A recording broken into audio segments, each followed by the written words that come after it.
आज आप सुनेंगे राई दामोदर की व्रत कथा। एक समय की बात है, एक छोटी सी लड़की थी जो कार्तिक नहाया करती थी। कार्तिक का महीना पूरा हुआ तो सब कहने लगी कि गंगा जी जाए या जमुना जी जाए या हरिद्वार होकर आए। एक स्त्री बोली कि मैं तो राई दामोदर भगवान को जिमाऊंगी। सब पूछने लगी कि वो कैसे होते हैं। स्त्री बोली कि मोर मटुक गले में बैजंती माला है और हाथ में पीतम्बर ऐसे होते हैं। राई दामोदर भगवान, वो लड़की अपने घर आ गई। भगवान की रसोई बनाई, मंदिर में आई, बोली आओ मेरे भगवान आओ जिमो। मंदिर में भगवान नहीं मिले। मंदिर से शहर में गई, शहर से जंगल गई, जंगल से पहाड़ों पर चढ़ गई। भगवान को पुकारते सुबह से शाम हो गई।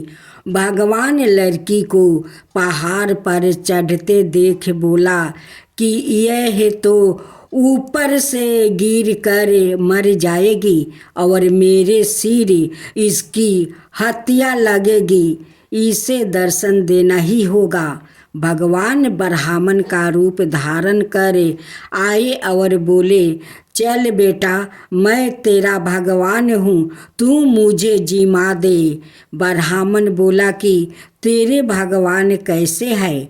उसने कहा, मेरे भगवान तो मोर मटुक वाले गले में बैजंती माला है पहने हुए है और हाथ में पीतम्बर लिए हुए है। ब्राह्मण बोला, अच्छा ऐसे है तो तेरे भगवान? हाँ, ऐसे है मेरे भगवान। अब भगवान ने लड़की के सामने अपना चतुर्भुजी रूप दिखाया। अब लड़की खुश हो गई और बोली कि हाँ, तुम ही हो मेरे भगवान। अब आगे आगे वो छोटी लड़की भाग रही थी और पीछे भगवान आ रहे थे। भागते भागते संग की सहेलिया से बोली कि मेरे घर मेरे भगवान आया है। उनमें से किसी एक ने कहा कि देखो तो इसके भगवान कैसे है। जिनके भाग्य में भगवान के दर्शन लिखे थे उन्हें हो गया। हे राई दामोदर भगवान, जैसे आपने लड़की को दर्शन दिया वैसे ही सभी को देना। आज आप सुने पांच भीखम की कथा। एक साहूकार का बेटे की बहू थी। वो कार्तिक के महीने में सुबह जल्दी उठकर गंगा जी नहाने जाती है। वो पराये पुरुष का मुख नहीं देखती है। राजा का लड़का भी गंगा जी नहाने जाता है। राजा का लड़का कहता कि मैं सुबह नहाता हूँ, मेरे से पहले कोई भी नहीं नहाता है। जब 5 दिन कार्तिक का बीत गया तो उस दिन साहूकार का बेटे की बहू नहा कर जा रही थी और राजा का बेटा आ रहा था। शोर सुनकर जल्दी से जाने लगी, जिसे अपने मोती की माला वहीं पर भूल गई। तब राजा का बेटे ने वहाँ मोती की माला देखी तो देख कर कहा कि यहाँ माला किसकी है जो इतनी सुंदर है, तो पहनने वाली कितनी सुंदर होगी। बाद में सारी नगरी में ढिढोरा पिटवा दिया कि यह माला जिसकी है वो मेरे पास 5 रात आएगी, मैं उसकी यह माला दे दूंगा। और खुद वहाँ तोते का पिंजरा टांग कर बैठ गया। सुबह साहूकारनी की बहू आई तो पहली पैरी पर पाँव रखा तो बोली कि अगर मेरे में सत्य है तो इसे नींद आ जाए। और भगवान ने उसका सत्य रख दिया और उसे नींद आ गई और वहाँ नहा कर चली गई। राजा का बेटा उठ कर बैठ गया और तोते से पूछा कि क्या यहाँ आई थी? तो तोते ने कहा आई तो थी, तो वो कैसी थी? तब तोता बोला कि अप्सरा जैसी बिजली होती है, जैसी झलका भरी गुलाब जैसा रंग। राजकुमार ने कहा कि आज तो मैं अंगुली चीर कर लेट जाऊंगा, फिर मुझे नींद नहीं आएगी। दूसरे दिन वो अंगुली चीर कर बैठ गया। जब वो आई तो भगवान से प्रार्थना करने लगी, तो इतना कहते ही राजकुमार को नींद आ गई और वो नहा कर चली गई। जब उसने उठ कर तोते से पूछा तो उसकी कही सारी बातें बता दी। तब राजकुमार बोला कि आँखों में मिर्चा डाल कर बैठूंगा और रात को मिर्चे डाल कर बैठ गया। और वो आई और प्रार्थना करी, जिससे राजकुमार ने तोते से पूछा कि आई थी? तो तोता उनसे कहा आई थी।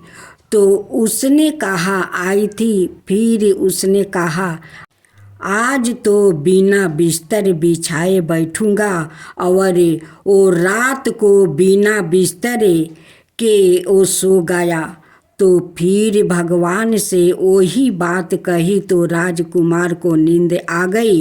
जब वो नहा कर जाने लगी तो आँख बंद करके चली गई। राजकुमार ने उठ कर देखा तो वो नहा कर चली गई थी। तो वो बोला कि आज तो मैं आगी की अंगूठी राख कर बैठ गया।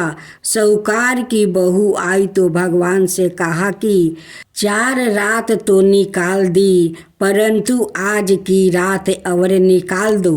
भगवान ने उसका सत रख दिया और उसे नींद आ गई। जब वो नहा कर जाने लगी तो वो तोते से बोली कि पापी हत्यारे से कह दियो कि तेरी 5 रात पूरी हो गई है, इसलिए मेरी मोतियों की माला मेरे घर भेज देना। फिर राजा ने तोते से पूछा कि वो आई थी? तो तोते ने कहा कि वो आई थी और उसने अपनी माला मांगी है।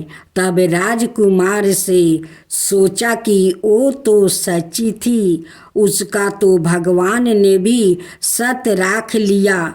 थोड़े दिन बाद राजकुमार के शरीर में कोढ़ निकल गया और वो तड़पने लगा। तो राजा ने ब्राह्मण को बुलाकर पूछा कि मेरे बेटे का शरीर क्यों जल रहा है? तब ब्राह्मण ने कहा कि उस साहूकार की बहू को धर्म की बहन बना ले और उसके नहाए हुए जल से नहाए तो इसका कोढ़ ठीक हो जाएगा। राजा उसकी माला लेकर घर गया और साहूकार से कहा कि यह माला आपकी बहू की है और इसके नहाए हुए जल से मेरे बेटे को नहला दो। तो साहूकार ने कहा वो तो किसी पराये का मुख भी नहीं देखती है, इस नाली के नीचे राजकुमार को बैठा देना। जब वो नहाएगी तो ऊपर से वो पानी गिर जाएगा। बाद में राजकुमार बैठ गया और नहाए तो उसकी चंदन जैसी काया हो गई। हे पंच मुखी देवता, जैसा साहूकार की बहू का सत रखा, वैसे सबका रखना। कहते सुनते हुंकार भरते, अपने सारे परिवार को सत रखना। अब आप सुने तारा भोजन की पहली कथा। किसी नगर में साहूकार था और उसकी एक बहू तारा भोजन करती थी। एक दिन उसने अपनी सास को कहानी सुनने को कहा तो सास ने मना कर दिया और कहा कि मुझे अभी अपनी पूजा करनी है। उसने फिर अपनी जेठानी से कहा कि आप मेरी कहानी सुन लो। उसने भी मना करते हुए कहा कि मुझे तो अभी खाना बनाना है। उसने फिर अपनी देवरानी से कहानी सुनने को कहा तो उसने भी बहाना बना दिया कि बच्चे को देखना है। उसने फिर अपनी ननद को कहानी सुनने के लिए कहा तो उसने भी मना कर दिया कि मेरे ससुराल से मेरा बुलावा आ गया है और मुझे जाने की तैयारी करनी है।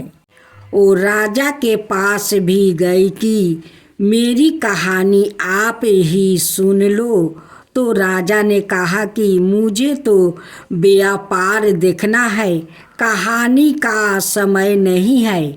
उसकी यह मनोदशा देखकर भगवान उसके लिए स्वर्ग से विमान भेजते हैं। स्वर्ग से विमान आया तो देख कर उसकी सास भी भाग कर जाने के लिए आती है, लेकिन बहू मना कर देती है कि आपको तो पूजा करनी है। फिर जेठानी आती है, तब वो कहती है कि आप कैसे जाएगी, आपको तो खाना बनाना है।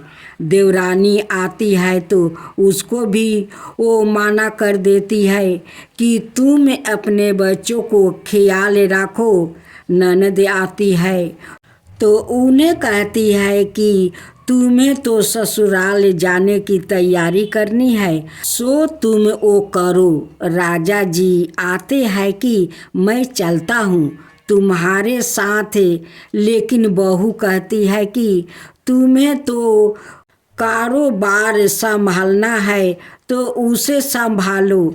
आखिर में पड़ोसिन आती है और कहती है कि बहन मैं तुम्हारे साथ चलूं।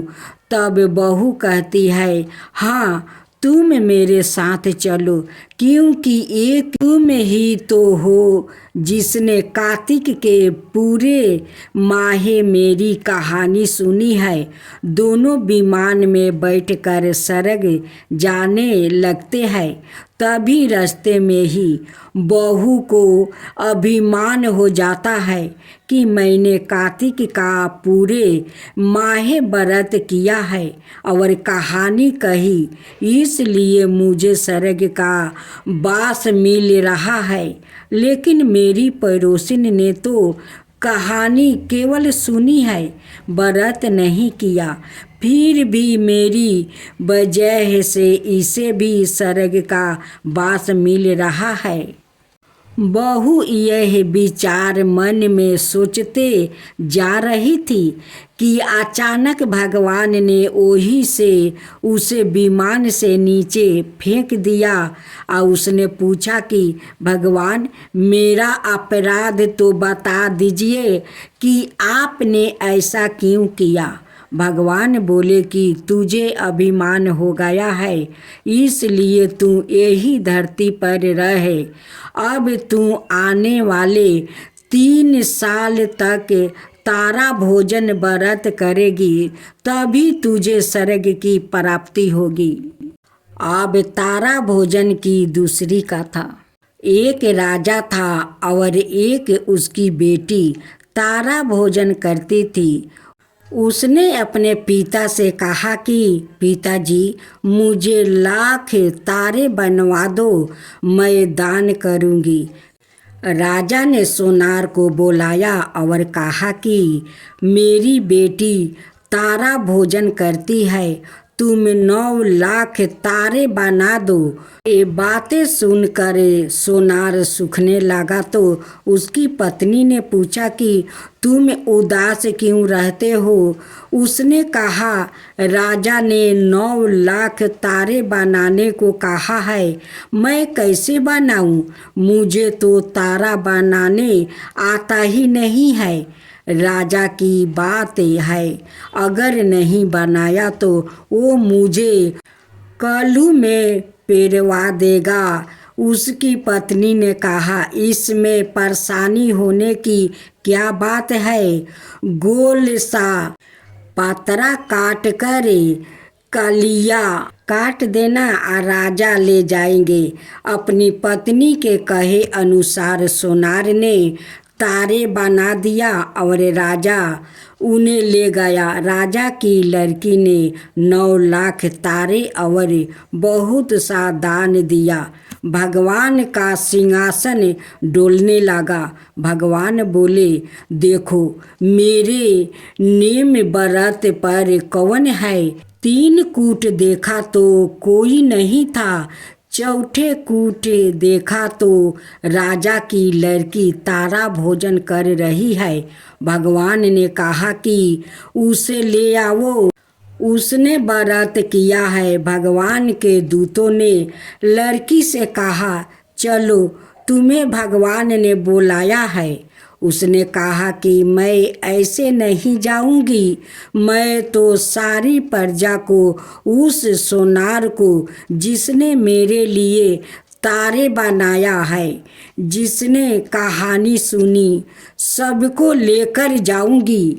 लड़की की बात के सामने भगवान को झुकना पड़ा और भगवान का दूत उसके लिए 12 सा विमान लाया कि चलो।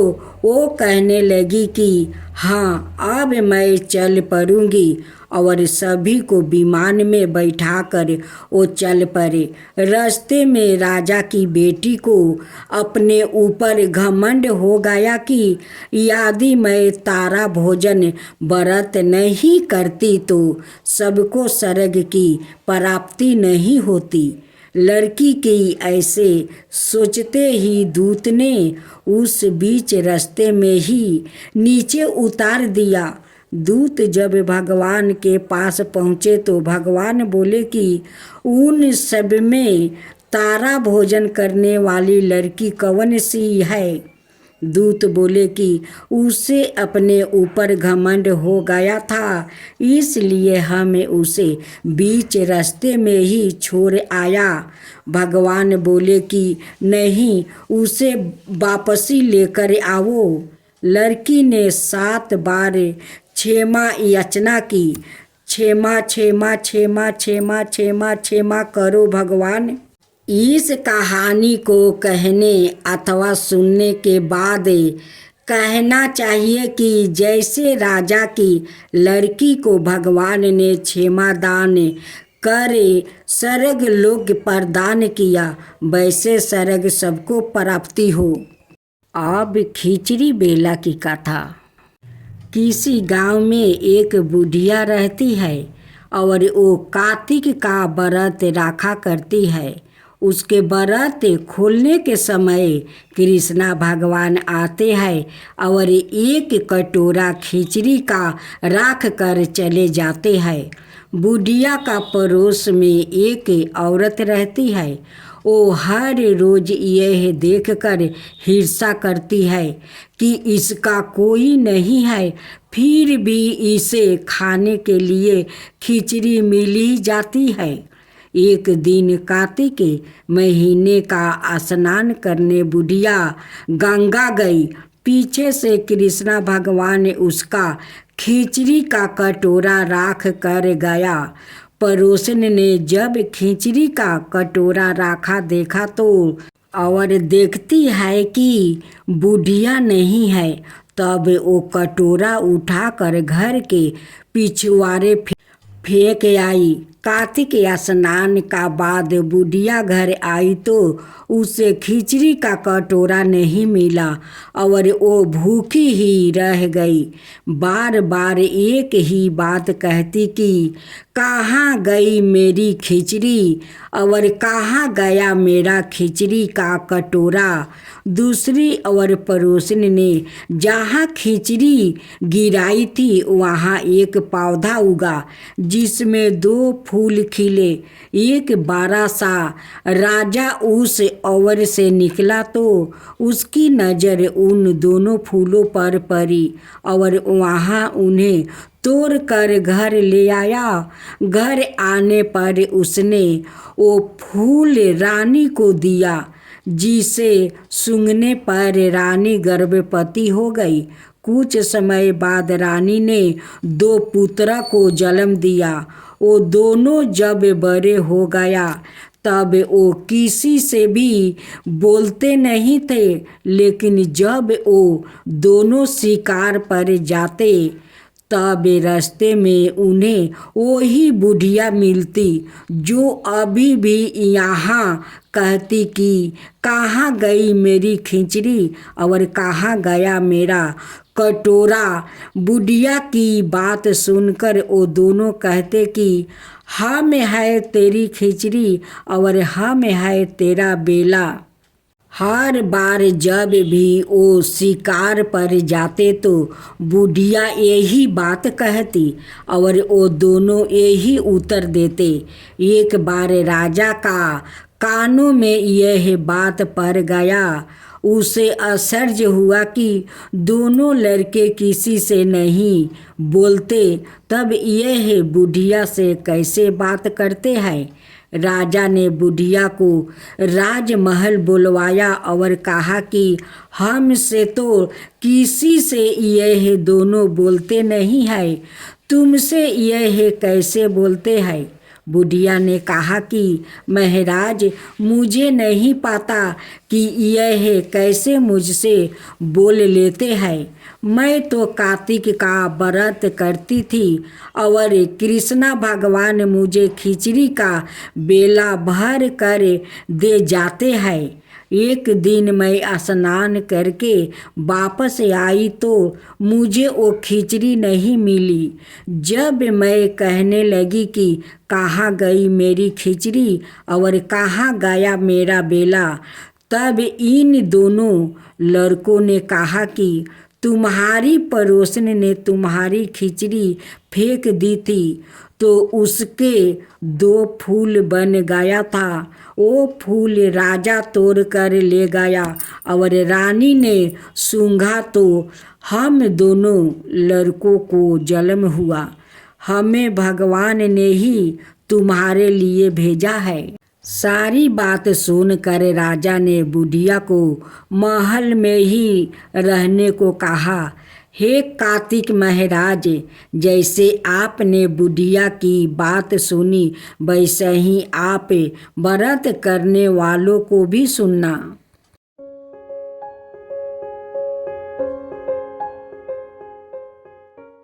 आज आप सुने गंगा जमुना की कहानी।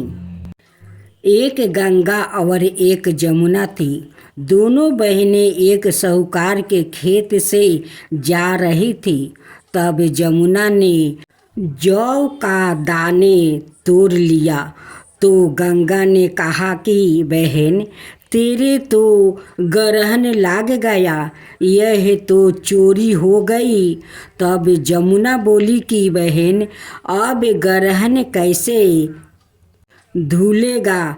तो गंगा ने कहा कि 12 बरस तक साहूकार के यहाँ नौकरी करे तब तेरा ग्रहण उतरेगा। बाद में जमुना साहूकार के यहाँ गई और बोली कि मुझे तो नौकरी पर रख लो, मैं तुम्हारे सारे काम कर दूंगी परंतु 4 काम नहीं करूंगी।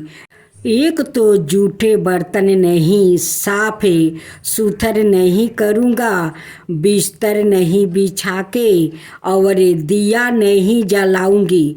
फिर साहूकार ने उसे राख लिया।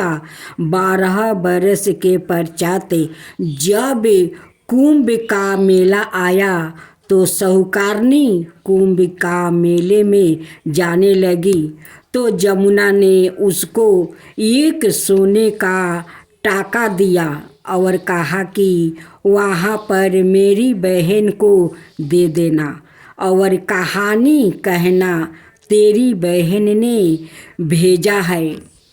और वो गोरे गोरे हाथ में हरी हरी चूड़ियाँ पहन लेगी तो उसने वहाँ जाकर गंगा जी को सोने का टाका दे दिया तो उसने हाथ पसार कर ले लिया और बोली, मेरी बहन जमुना से कहना कि उसके 12 बरस पूरे हो गया है।